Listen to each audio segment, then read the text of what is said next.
Con su permiso, señor presidente, buenos días a todas, a todos. Esta es la sección ¿Quiénes quieren las mentiras de la semana? Hoy 4 de septiembre del año 2024 y vamos a iniciar porque es falso que con la reforma al Poder Judicial se inhiban o se pausen las inversiones. Pausa, inversión, reforma judicial. Así titula el diario Reforma el 22 de agosto pasado una nota destacada. Según el diario, ante la inminente mayoría de Morena en el Congreso y la aprobación de la reforma al Poder Judicial, se pausan inversiones en Jalisco y Nuevo León. Reforma usa como fuente, una vez más, a su asociación favorita, México Evalúa, esta organización vinculada a Claudia X González y financiada por Estados Unidos. Según México Evalúa, se inhiben las inversiones por falta de certezas jurídicas y que esto tendría como consecuencia que estos activos salieran del país. Pero esto es falso. La reforma al Poder Judicial no frena las inversiones y existe además un clima de confianza entre los empresarios, tanto extranjeros como locales, para invertir en nuestro país. De acuerdo con el INEGI, la tendencia de confianza empresarial es mayor a la de 2019 y se recupera desde la pandemia, y que para el segundo trimestre de 2024 alcanzó 54.6% de los empresarios que confían y ven un momento óptimo para invertir en México. Aquí les dejamos una infografía donde se muestra que México es el 9º destino de inversiones en el mundo, según un informe de junio de 2024 de la Conferencia de la ONU para el Comercio y Desarrollo. Miren, vamos a ver en la pantalla que México ocupa el 9º lugar entre los 20 países más atractivos para inversiones. La campaña de datos falsos y tergiversaciones, mentiras, en contra de la reforma al Poder Judicial, ya sabemos que va a continuar y seguirán inventando. Ya no tienen el mismo efecto, pero no está de más desmentirlos. Vamos con la siguiente, que seguramente ustedes vieron circulando por montones ayer en redes sociales, y vamos a aclarar que es falso que en la Ciudad de México se elimine la propiedad privada. El pasado martes 3 de septiembre por la mañana se desató un nado sincronizado de mentiras en contra de la reforma a la Constitución de la Ciudad de México en materia de propiedad privada, pública y social, en la que se repitió por todos lados que con la entrada en vigor de esta se desaparecería la propiedad privada en la Ciudad de México y que los dueños de casas, departamentos o terrenos estarían obligados a entregarlos al gobierno o bien la administración podría expropiarla. Pero todo esto es falso.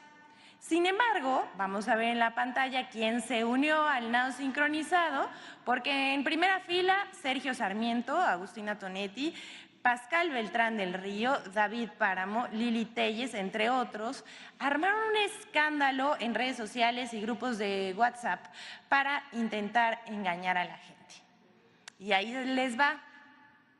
Esta es la quinta vez que en esta sección desmentimos este bulo. No se cansan de intentar engañar al pueblo de México. Primero hay que decir que la reforma fue votada por unanimidad, es decir, por todos los legisladores presentes de todos los grupos parlamentarios, Morena, PT, Verde, Mujeres Demócratas, PRD, PRI y PAN.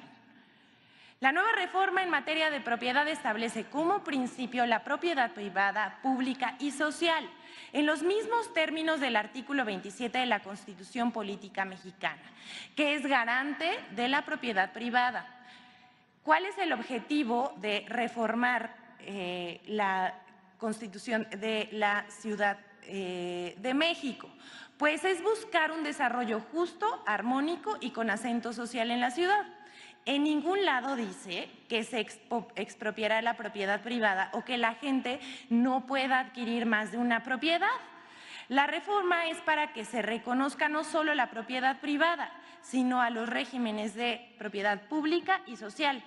Esto incluye a las comunidades y a los ejidos. Así que es falso que pretendan desconocer la propiedad privada porque la Constitución Federal sí la reconoce de manera expresa y pues sería un despropósito reformar la Constitución de un estado o de la Ciudad de México si no va acorde a la Constitución, a la Carta Magna. Pero bueno, ya sabemos que así se las gastan, hasta vuelven a revivir la mentira de que quieren acabar con la propiedad privada reformando un supuesto artículo 139. ¿Se acuerdan que en campaña, en febrero, marzo más o menos, esta noticia corrió también por Telegram y WhatsApp como pólvora? Ellos decían que se quería reformar el artículo 139. Pero también les decimos que el pequeño detalle es que la Constitución mexicana solo tiene 136 artículos. Es pura chapucería. No son serios, son mentiras ya burdas. En cualquier caso, la reforma a la Constitución en la Ciudad de México protege la propiedad privada, así como la propiedad pública y la propiedad social, aunque quieran inventar cualquier cosa. Pero vamos con la siguiente, porque esa es muy interesante exponerla, fue la primera plana del Economista y bueno, ellos tienen una visión bastante pesimista sobre los empleos. El 3 de septiembre, el diario El Economista publicó a 8 columnas, Generación de empleo cierra el semestre con saldo negativo. Comunicado que se ha perdido, ellos comunican que los empleos se han perdido en este año, lo cual no es verdad, sino al contrario, como hemos visto en las últimas semanas, que los desmentimos porque o tergiversan los datos o mienten deliberadamente, como en este caso. Primero hay que decir que el reporte del Instituto Mexicano del Seguro Social de julio sobre puestos de trabajo afiliados al IMSS señala que entre enero y julio de 2024 se crearon 307,402 nuevos empleos. Los empleos formales crecieron 1.7%. Y de julio de 2023 al julio de 2024 se crearon 446,000 puestos de trabajo más o menos el 2%, más que en 2023. A lo largo del sexenio se han generado un promedio de 400,000 empleos por año promedio. Así lo informó el presidente Andrés Manuel López Obrador en su sexto informe de gobierno el domingo pasado en el Zócalo de la Ciudad de México. Además, estos datos se complementan de la Encuesta Nacional de Ocupación y Empleo del INEGI, según la cual al segundo trimestre del 2024 la tasa de desocupación se ubicó en 2.7%, la más baja en el mismo trimestre de los últimos 7 años. Por el otro lado, la misma encuesta registra que la población ocupada superó los 59.3 millones de personas y comparado con el mismo trimestre de 2023, se incorporaron a la ocupación y empleo más de 805,000 mexicanas y mexicanos. México ocupa las tasas de desempleo más bajas del mundo y aquí vamos a ver otra gráfica. La comparación con otros países, México es primer lugar empatado con Japón en tasas de desempleo, con información de la OCDE a julio del año 2024. Aprovechamos, nos dan la oportunidad los medios que mienten para exponer la información que permita, por el contrario, exponer los logros del gobierno encabezado por el presidente de México, Andrés Manuel López Obrador. Las cosas andan muy diferentes de cómo publican estos medios corporativos. Vamos requete bien. Y hasta aquí el recuento de las noticias falsas de la semana, pero hay 2 temas más. Ustedes saben que en la campaña en contra de la reforma judicial, la oposición y algunos grupos oligárquicos creen que se vale todo. Jueces que invaden facultades del legislativo, líderes estudiantiles o pseudo estudiantiles ligados a Claudio X González, por ahí un sobrino, columnistas que se reportan con una ministra de la Corte, que por cierto ya está en huelga. Vamos a exponer a los agoreros del desastre. Y bueno, esto solo es el inicio, porque vamos a ver lo que se acumule. Este fin de semana, 2 jueces ampararon a magistrados y jueces para que no se aprobara la reforma judicial que se discute en el Congreso, excediendo sus funciones, pues el artículo 61 de la Ley de Amparo señala que es improcedente cuando se trata de reformas constitucionales. En primer lugar, tenemos aquí a la jueza Marta Eugenia Magaña, titular del Juzgado Quinto de Distrito en Morelos, quien el pasado sábado otorgó un amparo a trabajadores que impugnaron el dictamen de la reforma judicial que aprobó el lunes pasado la Comisión de Puntos Constitucionales de la Cámara de Diputados. Y hay que, dicho sea de paso, la madrugada, más o menos alrededor de las 4 de la mañana, se aprobó el proyecto en lo general. Enhorabuena para el pueblo de México, esperemos la discusión en lo particular, pero regresemos a la jueza Marta Eugenia Magaña. El fallo de la jueza implica que dicho proyecto en lo particular no podrá ser discutido y votado por la Cámara de Diputados de la nueva legislatura. Es decir, esta jueza pretendió invadir atribuciones del Poder Legislativo, pero le decimos es improcedente. La jueza es muy cercana, aquí lo vamos a ver, miren nada más esto, a la ministra Norma Piña, como consta en sus redes sociales, y apoyó, me pasan la anterior por favor, apoyó abiertamente a la candidata del PRIAN a la presidencia de la República, Xóchitl Gálvez. Aquí lo vemos, ¿me pueden pasar por favor? Hoy va por México, dice la jueza imparcial. ¿Cómo ven eso? También vamos a volver a las fotos, porque es amiga de la ministra Norma Piña. Vean nada más, con sus piñitas ahí en sus playeritas. Qué graciosas, Dios las hace y ellas se juntan, ¿no creen? Aquí las vemos juntas, casi abrazaditas, cachete con cachete. Incluso la jueza aquí nos muestra varios atuendos con su piña en la playera. ¿Por qué será?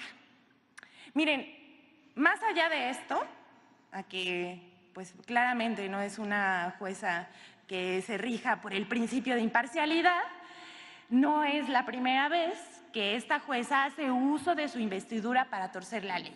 En abril de 2022, la jueza Magaña dictó una sentencia para pagar en un plazo de 48 horas más de 37 millones de pesos y la restitución del servicio de recolección de basura a la empresa Pasa sin considerar repercusiones sociales y financieras del municipio. En ese momento hubo un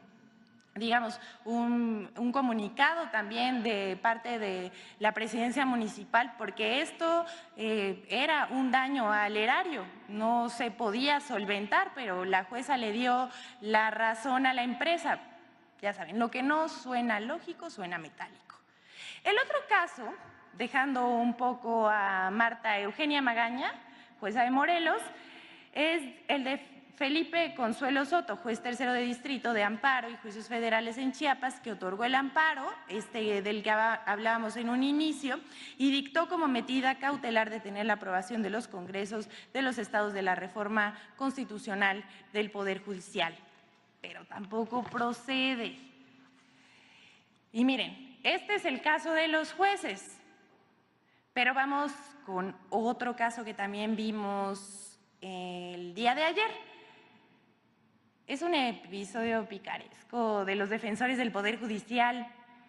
Este es protagonizado recientemente por la columnista del Financiero Lourdes Mendoza y la ministra de la Suprema Corte de Justicia de la Nación, Margarita Ríos Farjat.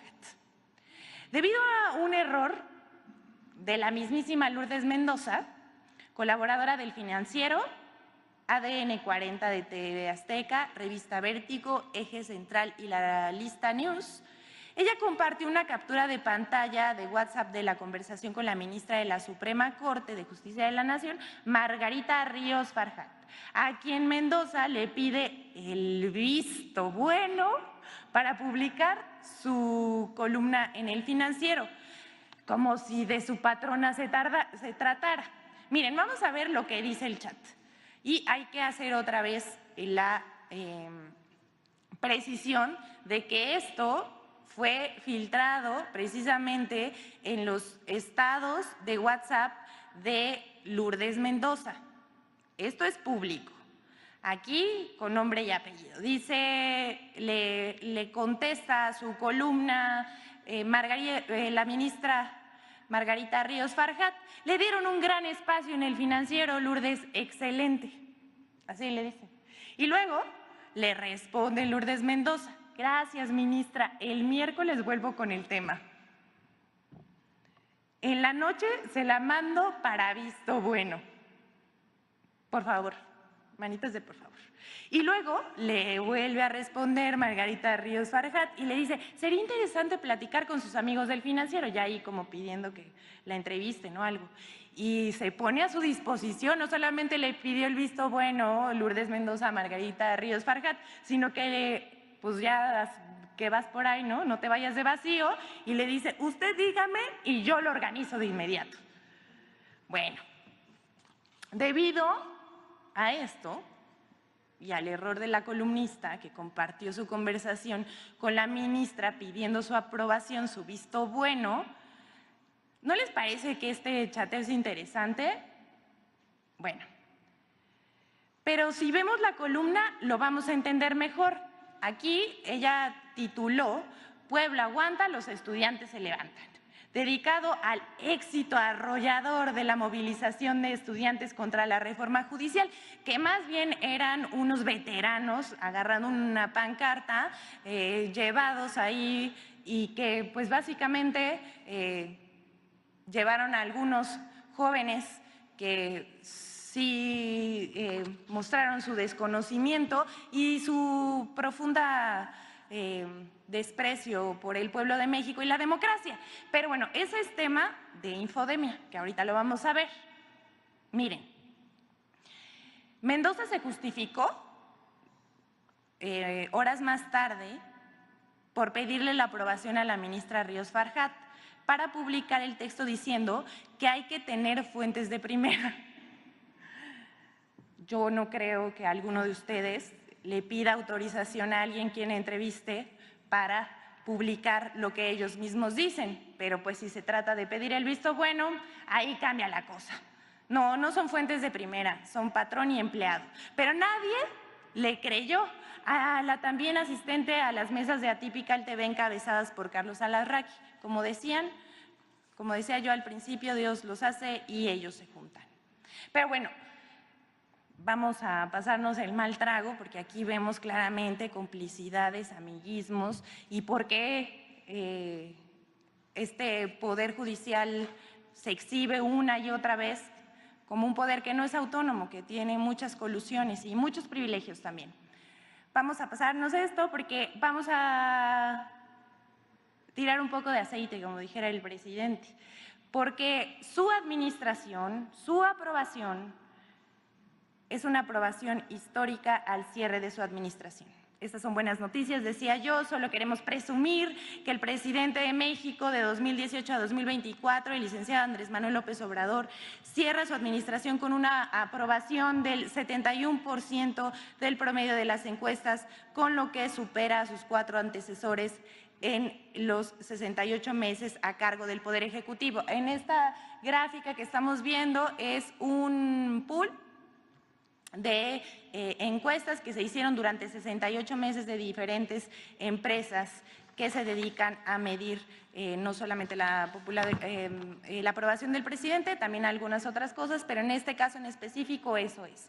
Miren, aquí vemos a Enrique Peña Nieto, que cerró con 22% de aprobación, Felipe Calderón con el 58%, Vicente Fox con 63% y Ernesto Zedillo con 68% de aprobación ciudadana. Pero no es todo, vamos también a presentarles la más reciente encuesta de ENCOL que en la que el presidente alcanza el 66% de la aprobación ciudadana, y también tenemos aquí la de Mendoza Blanco con 83% de aprobación para el presidente. Ahí nada más, se las dejamos.